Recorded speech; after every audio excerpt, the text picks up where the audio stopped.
We go to the pub for a pint. We go the extra mile. We measure horses in hands and weigh British MMA fighters in stone. We reach milestones. Milestones, not kilometer stones.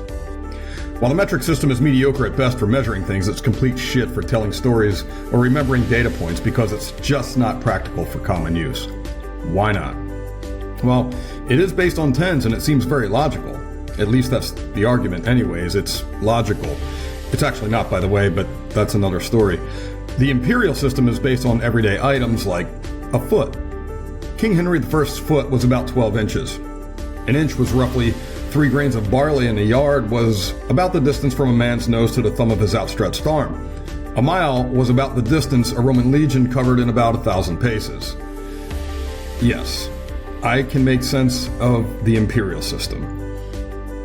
As logical as the imperial system may or may not be, it is human. It has an inherent feel to it, while the metric system is quite soulless. And that's enough about the metric system. I only pick on it because I think it sucks. This is about logic and why it hardly ever makes sense. That's what I said. Logic, that's the problem with it, is that it hardly ever makes sense.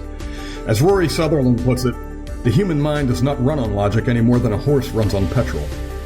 He goes on to say, while our conscious, logical mind tries hard to preserve the illusion that it deliberately chose every action that we've ever taken, it was merely a bystander at best, and much of the time, it didn't even notice the decision being made. Our logical brain is very good at post-rationalizing those decisions to make us feel comfortable, and it's a bit pompous and self-righteous at the same time. We don't respond to logic and cold hard data. Pat Benatar once said, I'd rather sing bad notes with passion than good notes with no feeling. And that's kind of what logic feels like, good notes with no feeling.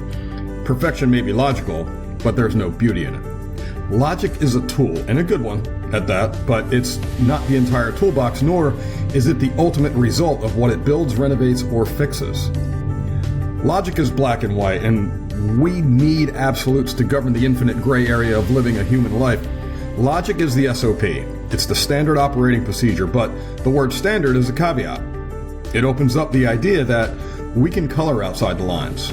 Otherwise, it would just be the OP. But with the word standard, the SOP says, this is the way we operate and function in a vacuum, but given special circumstances, we will make concessions. And the thing is, all circumstances are special to some degree.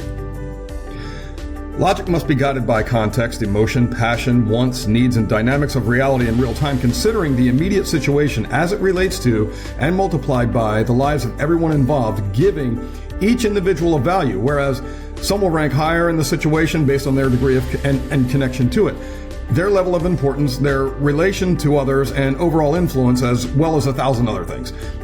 In human reality, the problem with being perfectly logical is that it hardly ever makes sense. Now let's go get that pint.